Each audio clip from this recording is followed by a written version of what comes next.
posesionados en Cristo.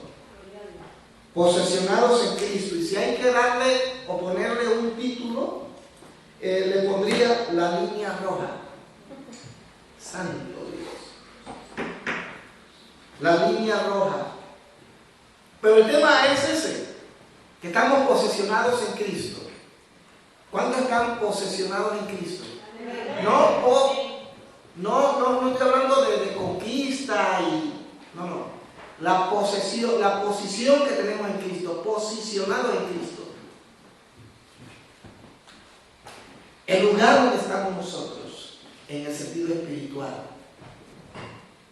En el momento que usted aceptó a Jesucristo como su Señor y como su Salvador, usted pasó a una posición juntamente con Jesucristo. Amén. Vámonos al libro de Efesios, capítulo 1. Vamos a leer del verso 3 al verso 4. Posesionados en Cristo, todos nosotros los que hemos tenido una experiencia con Dios, pero el asunto no se queda en una experiencia solamente. Lo que hemos, además de tener una experiencia, hemos reconocido por la misericordia de Dios que somos pecadores y ahora le hemos entregado nuestra vida al Señor. Él, por su sacrificio, nos ha posesionado. Estamos ahora sentados juntamente con Cristo en los lugares celestiales. Esto no es un asunto físico, sino un asunto espiritual. Por tanto, se tiene que entender y se tiene que aceptar de una manera espiritual. Es decir, hay que tener fe. Efesios capítulo 1, versículo 3. Dice así: bendito sea el Dios y Padre de nuestro Señor Jesucristo, que nos bendijo con toda bendición espiritual en los lugares celestiales en Cristo. Vamos a dejarlo allí. Todos nosotros tenemos una posición, porque una cosa es posesión y otra cosa es posición. Una vez lo hablamos aquí, ¿se acuerdan? Pero hoy vamos a hablar de la posición, utilizando como título de este mensaje la línea roja.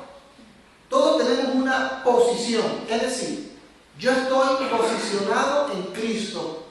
Cristo me ha dado la autoridad y me ha dado el privilegio de yo estar sentado juntamente con Él en los lugares celestiales, en el sentido espiritual, de manera que cuando el enemigo trata de venir contra mi vida, hacerme un daño o un daño a mi esposa, a mis hijos, yo tengo autoridad para reprender esa situación. Ese es el derecho, esa es la autoridad que el Señor nos ha dado, esa es la posición que tenemos en Él, además de otras cosas. Entonces, si yo tengo una posición aquí, yo tengo que mantenerme aquí. El enemigo va a tratar de sacarte de esa posición a través de las pruebas, a través de la lucha. ¿Estamos claros? Esa es la idea del enemigo, sacarte de allí. Él no puede venir acá porque le está prohibido, además de que es un cobarde. Así que como él no puede llegar a ti y no puede llegar a esa posición en la que tú estás, él va a tratar de sacarte de esa posición, repito, a través de las pruebas, a través de las circunstancias por las que pases.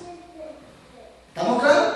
Entonces, tenemos que estar bien clarito en esto.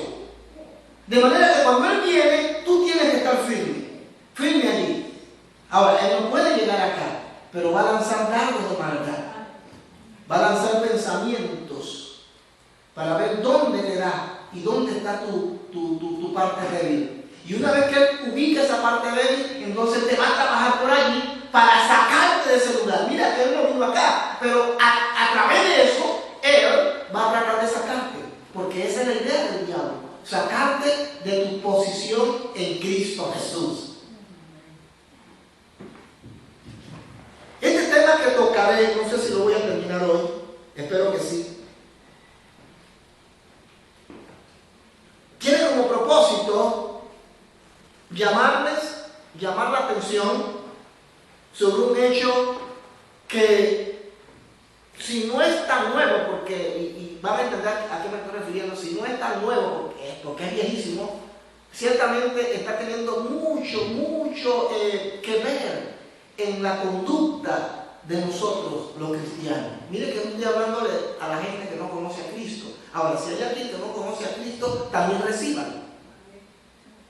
Pero en estos días, en estos tiempos, hay mucha gente, muchos cristianos, que no entienden que el diablo nos quiere sacar de nuestra posición en Cristo. Y ven las circunstancias que les rodean y ven las pruebas que le están sucediendo como algo normal, algunos, no todos. Y quien no lo ve como algo normal dice, ay, esta prueba viene porque yo soy malo, porque yo hice un mal y estoy pagando en vida todo lo que hice. No. Eso no funciona así.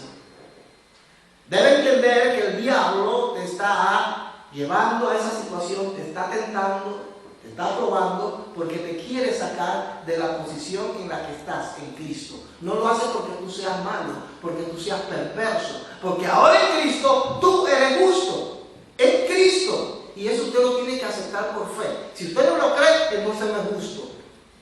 Vive en función entonces a lo que no cree. Yo no soy justo y se comporta como un injusto, se comporta como un impío, porque usted no cree, no acepta que usted ahora es justo, ha sido justificado por Cristo. Como estaba mencionando, hermanos, hemos visto en la historia de la iglesia, y no solamente de la iglesia, sino en la historia de los profetas, de los patriarcas, de los grandes hombres de Dios, los jueces, cometer errores, casualmente por ignorar de alguna manera esta verdad que voy a tocar en esta mañana. Amén. Han cruzado la línea roja. Han cruzado la línea roja. Vuelvo a tomar la figura que les acabo de mencionar. Estaban aquí posicionados en Cristo, pero más fuerte fue lo que el diablo le dijo, y el diablo los sacó de su posición, y ahora, hermanos, cruzaron al más allá. No hablo que se murieron. Cruzaron y pasaron al terreno del enemigo, y ahora viven una vida de derrota. Amén. Hoy deseo tocar ligeramente a 4 personajes que traspasaron sus límites, trayendo como consecuencia tragedia y dolor a su vida y a los que le rodeaban. Aunque algunos con dolor y pena pudieron retornar, de las consecuencias tristemente nadie les pudo librar. Vamos a mencionar 4 personajes hoy que traspasaron la línea roja. Quizás no entendieron cuál era su condición en ese momento. No valoraron lo que tenían. Y por no valorarlo de una manera tan tonta, diría yo, cayeron en el juego de Satanás. Ojalá, hermano, Dios quiera que en esta mañana ninguno de nosotros, mire que me involucro yo, ninguno de nosotros nos veamos en esa situación.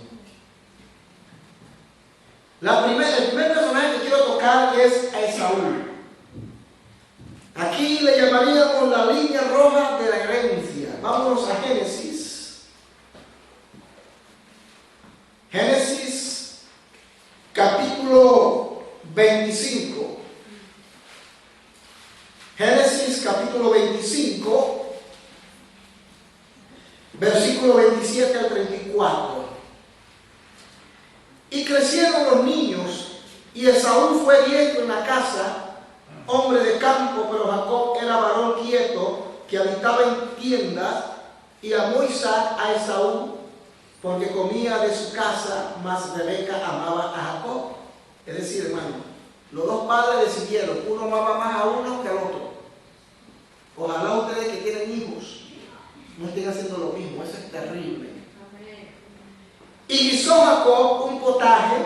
volviendo Esaú del campo, cansado, dijo a Jacob: te ruego que me des a comer de ese guiso rojo, pues estoy muy cansado. Por tanto fue llamado su nombre Edom. Y Jacob respondió: véndeme en este día tu primogenitura. Entonces dijo Esaú: he aquí yo me voy a morir.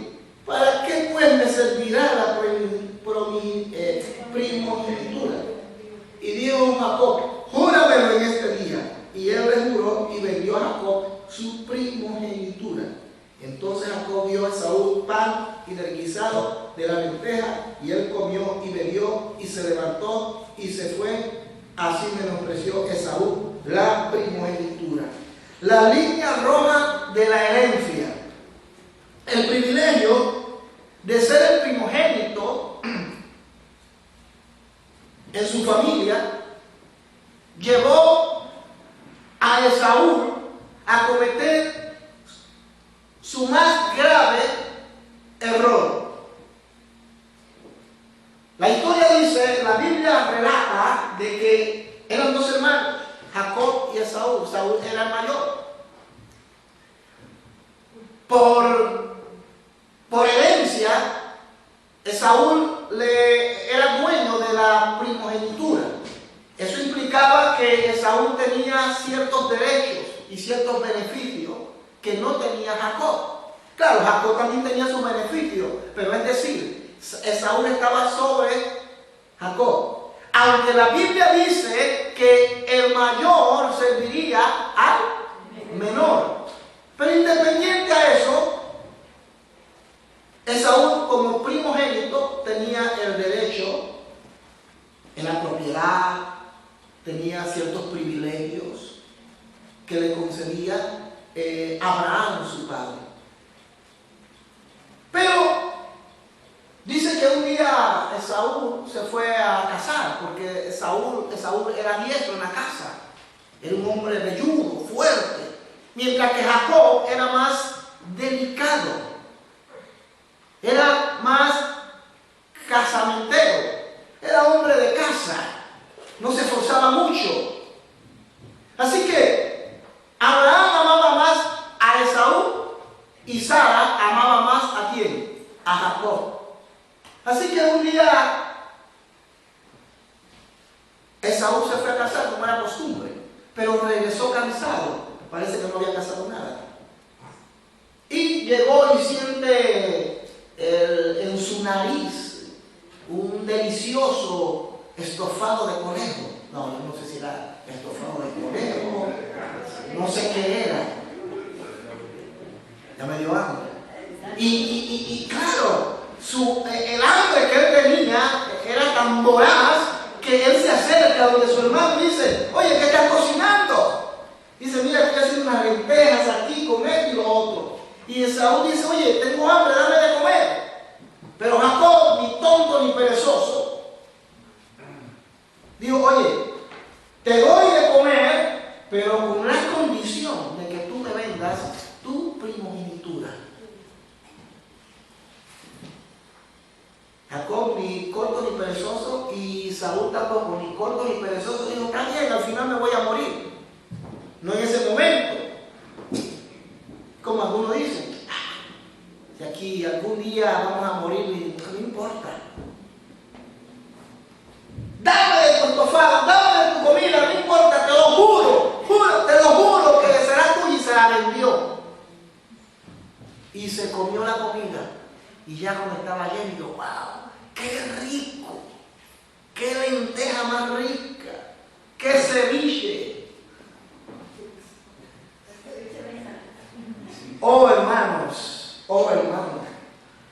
Esaú no sabía que estaba traspasando una línea muy delgada que dividía la razón de la irracionalidad.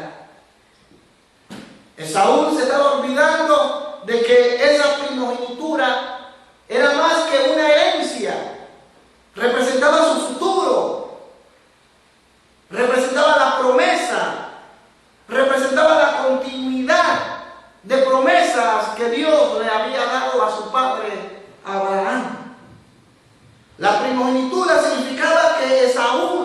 tenía el primer lugar, heredaba porciones, liderazgo entre sus hermanos, aunque en ese momento solamente eran dos, pero esa era la idea, que él tenía que encabezar a la familia.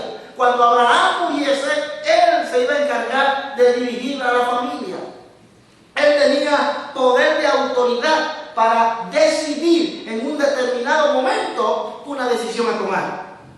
Pero con lo que había hecho ahora, había perdido ese privilegio.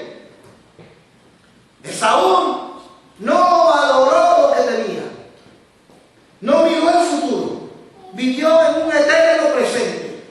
Sus prioridades eran equivocadas. Y eso lo llevó a cruzar la línea roja. Que por más luego que trató de recuperarla, fue imposible. Él trató de recuperar aquello. Trató y cuando se dio cuenta de que había cometido una locura, cuando se percató de que había vendido lo que seguramente su padre Abraham por años había preparado para él, para que él fuera cabeza de la familia, ahora él lo había entregado así como así, por un plato de comida. Vámonos al libro de Hebreos. La Biblia dice que por más que Saúl trató de recuperarlo, fue imposible. Hebreos 12, 17. Vamos a leer el verso 15. Hebreos 12, 15 al 17. Mirad bien, no sea que alguno deje de alcanzar la gracia de Dios, que brotando alguna raíz de amargura os estorbe y por ella muchos sean contaminados. No sea que haya alguno fornicario profano como Esaú, que por una sola comida vendió su primogenitura. Porque ya sabéis que aun después, deseando heredar la bendición, fue desechado y no hubo oportunidad para el arrepentimiento, aunque lo procuró con lágrimas. Eso es terrible, hermano. No pudo, por más que luchó, por más que le suplicó a Jacob, por más que le suplicó a su madre, a su padre, yo no supe lo que hice, perdóname, pero regrésame a Jacob. Y por más que suplicó y pidió, fue imposible. Fue imposible. Amén. Aquí viene el asunto, hermanos. Ciertamente, en este pasaje que acabamos de leer, de que Esaú hubiese perdido la primogenitura, esto no implica que él perdió la salvación. Aquí nos está hablando precisamente de la salvación, ciertamente, en el sentido de perderla. Pero sí podemos tomar nota del error de Saúl para no tomar decisiones que luego nos lleven, hermano mío, a cruzar la línea roja. Amén. Hay decisiones que usted y yo tenemos que tomar en la vida. Decisiones como cristianos. En este caso que voy a hablar sí implica la salvación. Hay decisiones que nosotros tenemos que tomar. Y esas decisiones, sean buenas o sean malas, van a definir nuestro futuro, para bien o para mal. Mire, Dios nos ha puesto, hermano, nos ha posicionado en Cristo Jesús. Usted es un hijo de Dios. Y el diablo te está invitando y quiere que tú pases la línea roja. Él quiere que tú pases la línea roja. La línea roja de Saúl fue la herencia. ¿Saben una cosa, queridos? Hay cosas que una vez que se han hecho no se pueden remediar. Esa es la verdad central en esta primera parte. Hay cosas que se hacen en la vida que no se pueden remediar. Sea cuando no era creyente o siendo ahora creyente. El día que usted atraviesa, hermano, sus convicciones y sus principios al otro lado y los cambia por la carne y el mundo, hermano, las consecuencias vendrán como caminante bajo el sol. Vendrán y nadie podrá cambiar eso. Y es ahí donde a mí me incomoda y me enervo. Que tú le dices a algunos creyentes, no lo hagas. No, que no, hermano, por favor mantente firme. No te salgas de la posición que estás. Que te llamen tonto, que te llamen estúpido, que te llamen bruto, burro, lo que sea, fanático, pues que lo diga, pero mantente firme. Porque el día, mire hermano, es más fácil cruzar la línea roja que regresar atrás. Porque el día que la cruces, tu vida va a tomar un rumbo que vas a lamentar. Y aunque algunos han regresado, hermano, nunca jamás las consecuencias fueron borradas.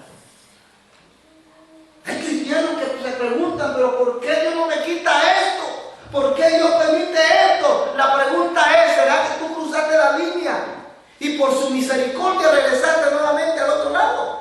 Si es así, aguántatela, porque esas son consecuencias de tu desobediencia y Dios no te va a quitar eso. Saúl él quiso remediar el asunto, pero ya era tarde. Por favor, Jacob, yo no sabía lo que hacía, perdóname, hermanazo. Mira, ve, te juro por esta, que yo no voy a hacer así contigo, pero regrésame la herencia. Te lo pido, por favor, por favor. Lo buscó, lo procuró. La Biblia no lo dice, pero yo me imagino que él habló con su papá, habló con su madre, con sus tíos, pero no lo logró. Porque ya había pasado al otro lado de la línea roja.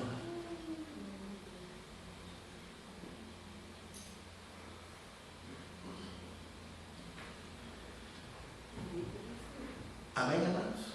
Amén. Por eso es que este mensaje es un poco fuerte, pero es mi responsabilidad decírselos.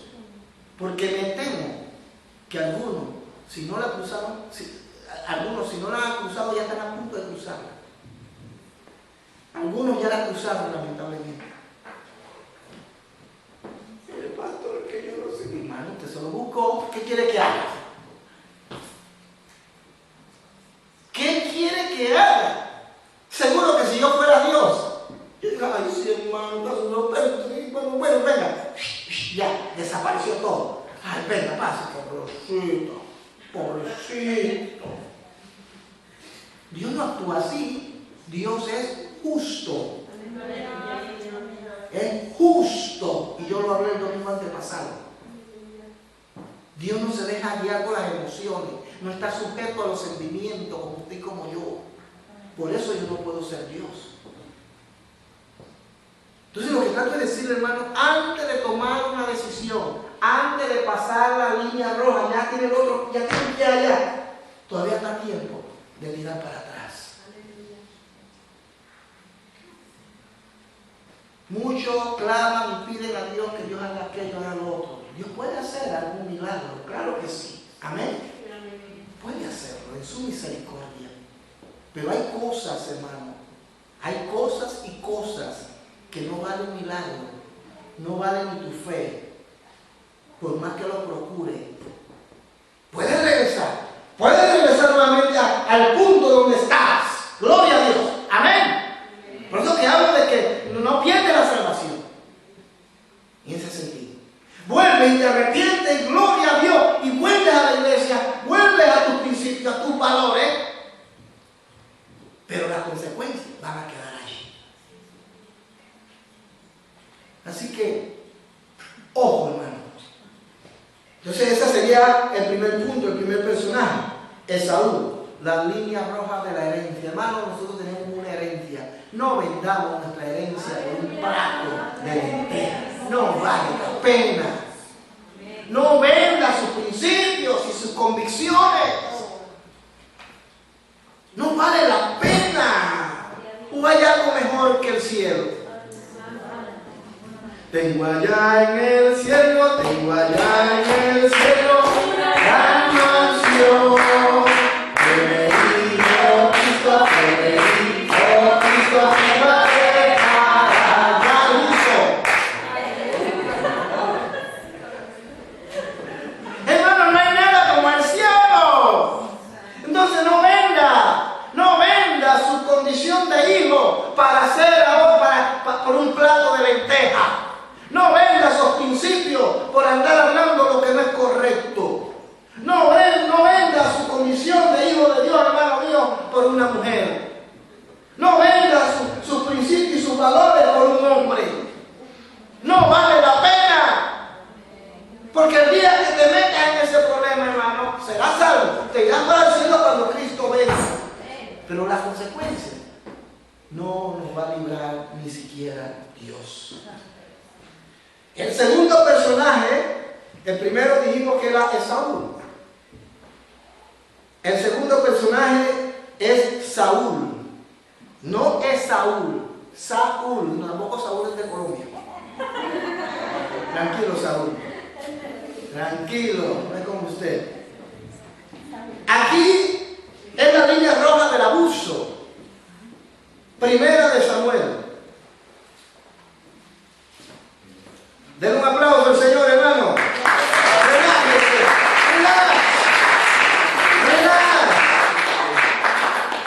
Quítese esa tensión, que a lo mejor está por dentro. La línea roja del abuso. Este personaje, Saúl, es muy particular. A pesar de los errores de Saúl, lo que me llama la atención, hermano, es que su error me enseñó una lección. Saúl llegó a ser el primer rey de Israel. Recuerde que Israel no tenía rey. Israel era gobernado, la nación judía era gobernada por jueces. Por jueces. Dios estableció jueces. Y todos sabemos quiénes son. Entre los más famosos, Sansón. Y los jueces se encargaban de proteger, de defender y juzgar al pueblo. Cuando había un problema, la gente venía a los jueces y los jueces se sentaban a escuchar a la gente y se ponían como intermediarios para tomar decisiones sabias. Así que se le trabajó a los jueces. Pero Israel se cansó de los jueces. Pero vamos más allá.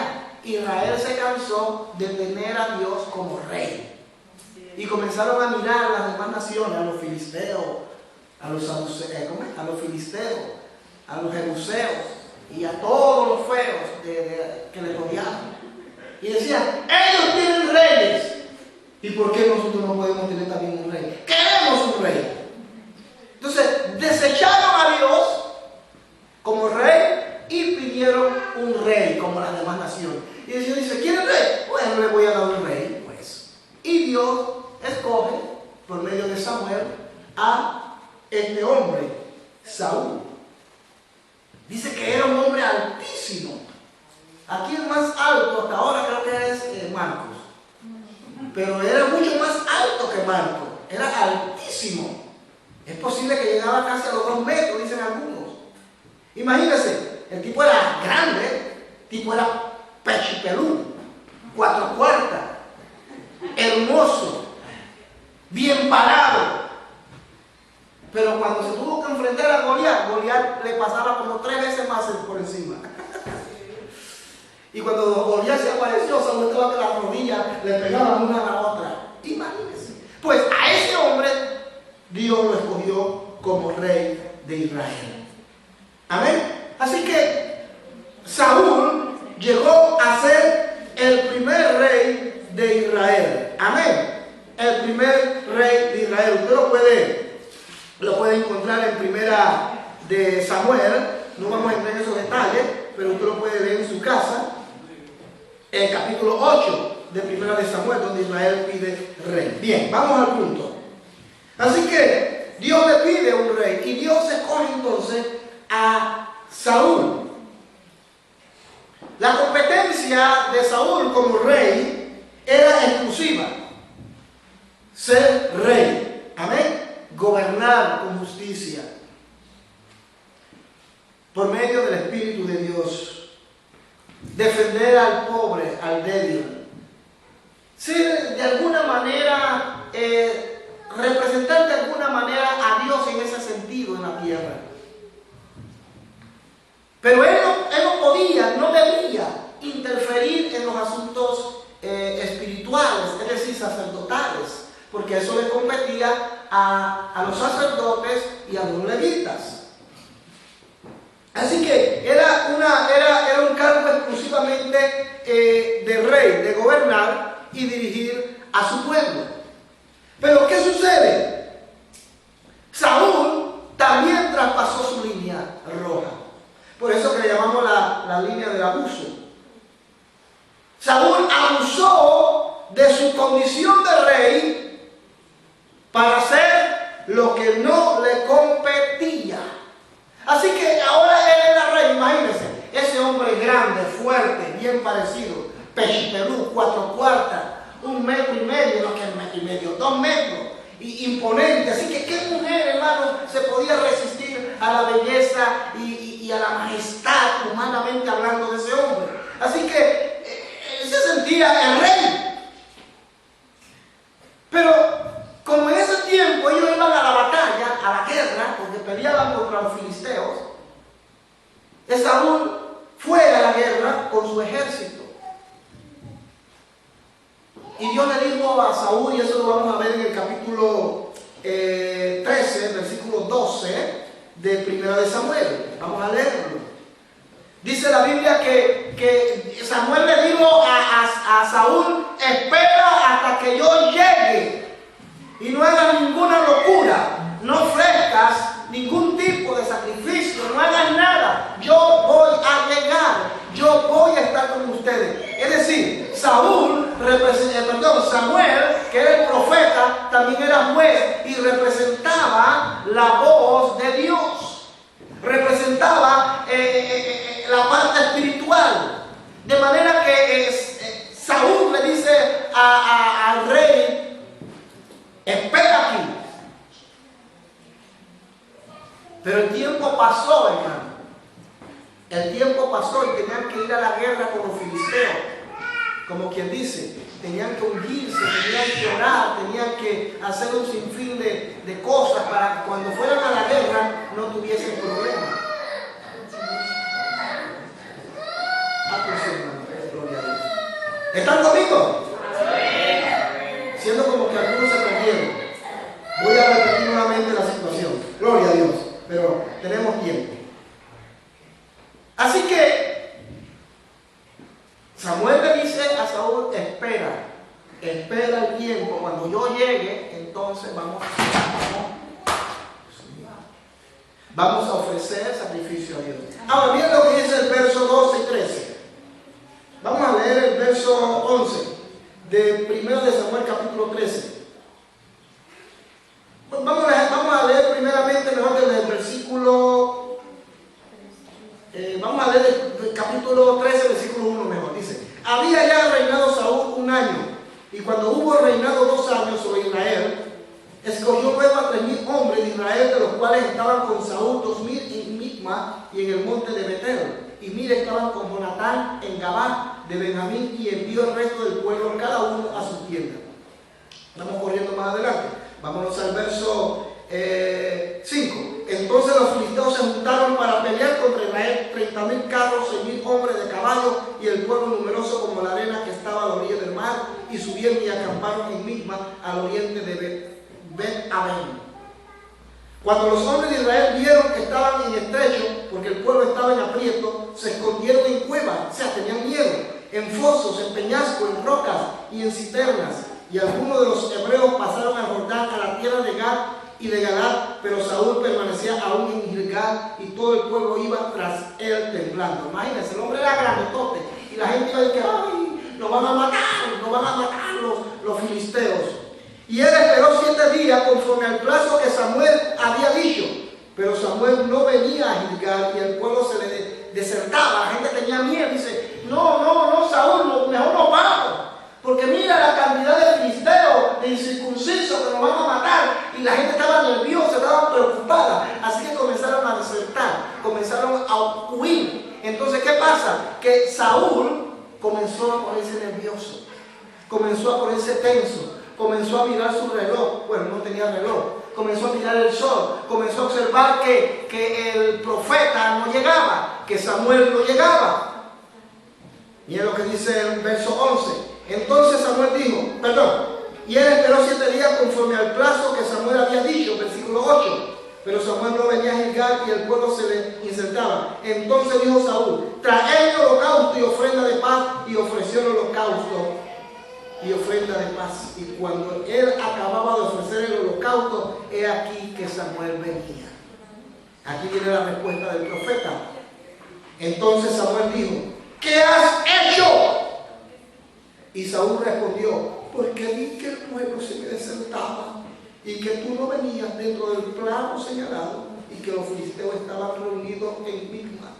Me dije, ahora descenderán los filisteos contra mí a Gilgal, y yo no he implorado el favor de Jehová. Me esforcé, pues, y ofrecí holocausto. Entonces aquí viene, hermano, la sentencia divina. Entonces Samuel dijo a Saúl, locamente has hecho. No guardaste el mandamiento de Jehová tu Dios, que él te había ordenado. Pues ahora Jehová hubiera confirmado tu reino sobre Israel para siempre, forever. Mas ahora tu reino no será duradero. Jehová se ha buscado un varón conforme a su corazón. Oh, hermano, tremendo y terrible. Es decir, hermanos, la línea roja del abuso.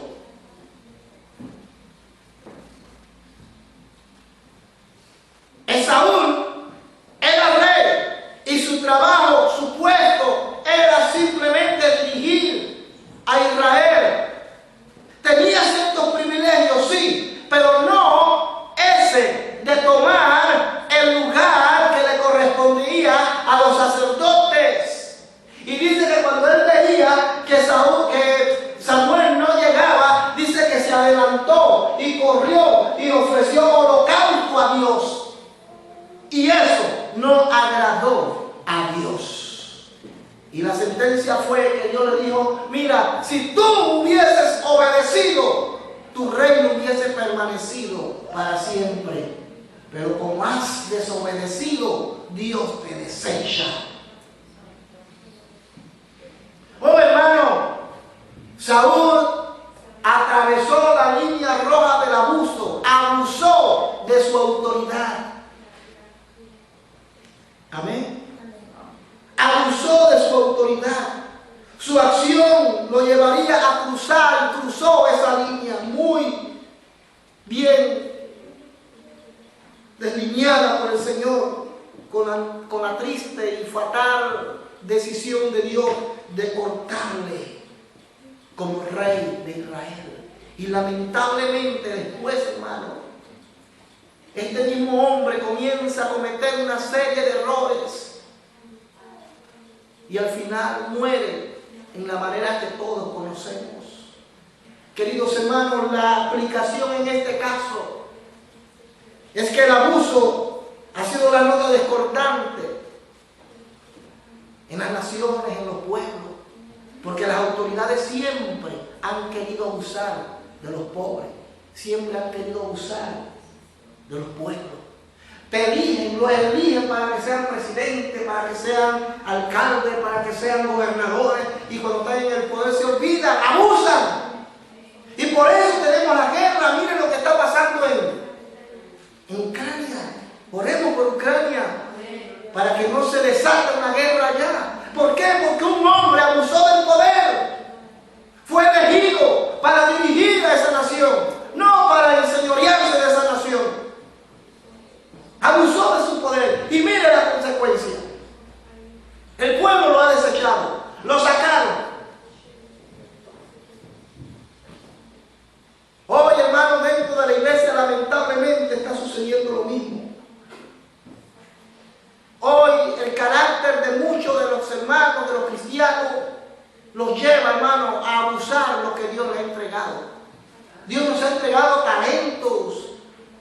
entregado dones, nos ha entregado la autoridad. Pastores abusando de la autoridad, se enseñorean de las ovejas. Si estas ovejas no son mías, ustedes no me pertenecen a mí, ustedes le pertenecen al Señor. El hecho de que yo sea el pastor de esta iglesia no me da el derecho, hermano, de ponerme un sueldo astronómico. No me da el derecho de maldecirles. No me da el derecho de abusar de mi poder. Y muchos pastores que están cometiendo este error, hermano, han cruzado la línea roja, como Saúl. Muchos cristianos que están abusando de otros cristianos, gente que está abusando de otros cristianos, de otras personas, han cruzado la línea roja. Y por eso Dios los desecha.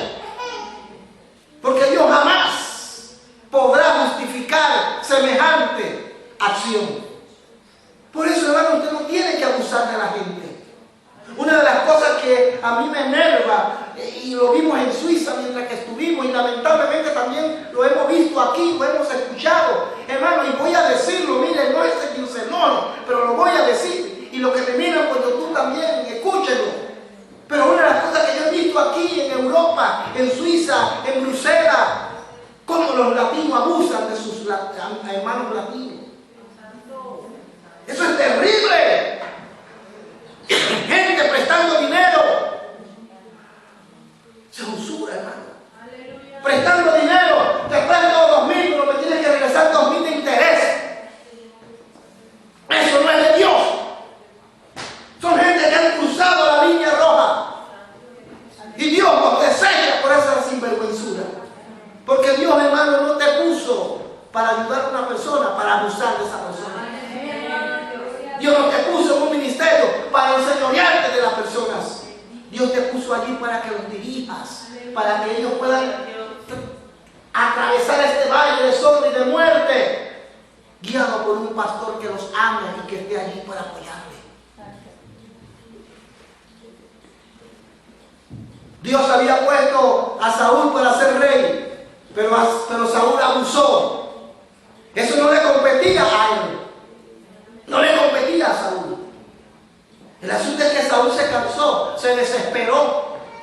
¿Y cuántos cristianos no se desesperan? Y están ahí. Ay, pero es que el tiempo pasa y todavía no me caso.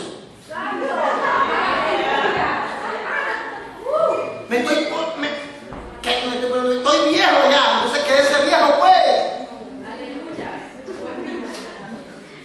Ay, que el tren, el último tren, y ahora estos trenes que son modernos a velocidad que van, que me deja el último, que te deje pues. Pero Dios nunca se tarda. Dios nunca se tarda. Dios tiene un tiempo para todo. Pero cuando tú no entiendes eso, cuando tú no tienes el carácter de Cristo generado, te lleva a los abusos, a los excesos, y cometes errores que te llevan a cruzar la línea roja. Y al igual que Saúl, también, hermano, te va a resultar difícil volver a tu posición. Y si vuelves a tu posición, bendito sea Dios, pero de la consecuencia nadie te va a librar. Ayunes, ores, vayas a la casa, nadie te va a librar. Entonces, hermano, asúmalo. Asuma eso. Y Dios te va a dar la fuerza hasta que te mueras o Cristo venga por ti. Estos individuos que dirigen los gobiernos, las naciones, por su carácter no generado, lo han llevado a abusos, a que los pueblos se levanten, se rebelen. Estos hombres llevan a las naciones a guerras y tragedias. Saúl cruzó la línea roja, pasando de un rey legitimado por Dios a un hombre desechado por Dios. Triste, ¿verdad, hermanos? Y a partir de ahí la vida de Saúl no llegó a ser la misma. Fue de caída a caída, de tumbo a tumbo, hasta que lamentablemente él mismo pidió que le quitaran la vida. Y como nadie se la quería quitar, él mismo se arrojó sobre su espalda. se suicidó. Cristianos, no abuses de la autoridad que Dios te ha dado. Atención, mucho cuidado. No andes reprendiendo demonios por ahí donde no existen demonios. No, porque Dios me dio la autoridad de reprender demonios. Atención con eso. Atención. Atención. Dios no te mandó a estar reprendiendo demonios. Dios te mandó a predicar el evangelio. Y si un demonio se levanta, no se reprende. Pero el objetivo no es ese. No abuse de su autoridad. No abuse. Porque el día que tú abusas significa que cruzaste la línea roja. Mire, cuando la gente se relaja, hermanos, cuando relajamos las normas que Dios nos ha entregado, es muy fácil caer en el juego del diablo. Amén. Como yo decía en un artículo que escribí brevemente en Facebook, yo decía, son como cantos de sirenas. ¿Ustedes han escuchado la leyenda de los cantos de sirenas? Que los barcos, cuando iban atravesando los mares, sobre todo en el Cabo de Horno, dice que hay sirenas allá y que los barcos, los capitanes, al escuchar la hermosa canción de una sirena, eran como el que...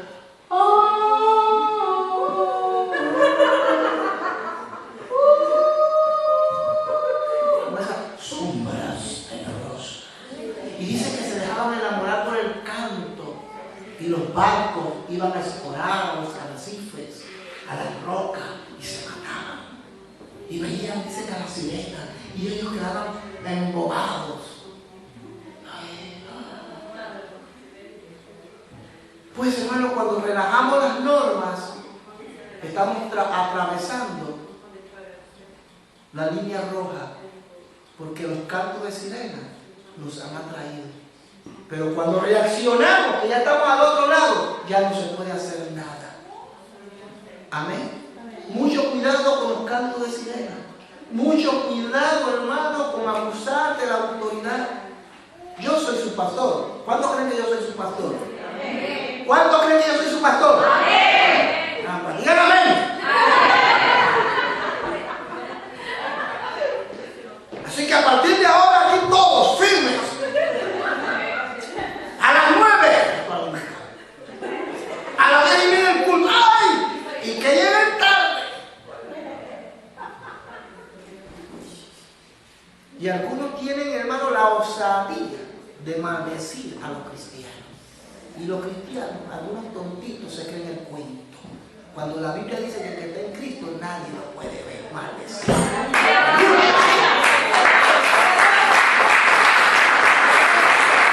que, hermano, a mí me han tirado todo tipo de maldiciones. Y yo estoy tranquilo, yo estoy feliz, porque yo sé en quién estoy. Yo estoy en mi posición de hijo de Dios. Y yo no me voy a mover de ahí. Aunque el diablo diga lo que diga. Que el diablo dice, que los médicos dicen que tengo cáncer. Pues, si me muero, me voy con él. Y si me sano, es porque él me sanó. Sea que vivamos o sea que muramos, yo soy de él. Sea que muramos o que vivamos, somos del Señor, somos del Señor. Aleluya. Esa es mi posición, esa es tu posición. Pero cuando el diablo te lanza eso, algunos comienzan, ay, me voy a morir. Y el diablo dice, venga, que hay una bruja que te puede sanar. Hey, ven acá, mira, ven acá. Yo fui donde uno allá en Colombia, en Brasil, en Panamá, no sé dónde. Y mira, funciona. Es así. Y venden su primogenitura y la tiran a un lado y pasan la línea roja. Saúl pasó la línea roja porque abusó, hermano. Abusó de su autoridad. Vámonos con el segundo personaje, el tercer personaje. La línea roja, la línea real. Este personaje todos lo conocemos. David. Aleluya. David, el dulce cantor de Israel. El hombre conforme al corazón de Dios, escogido y ungido por Dios, aplaudido y amado por los suyos. Amén. Amado por su pueblo. Bajo su condición de soberano, de rey, David también lamentablemente cruzó la línea roja. Vámonos a 2 de Samuel. Vamos corriendo. 2 de Samuel, capítulo 11. La verdad es que hoy tenemos comida, así que tranquilo. 2 de Samuel, capítulo 11. Mira, hermano.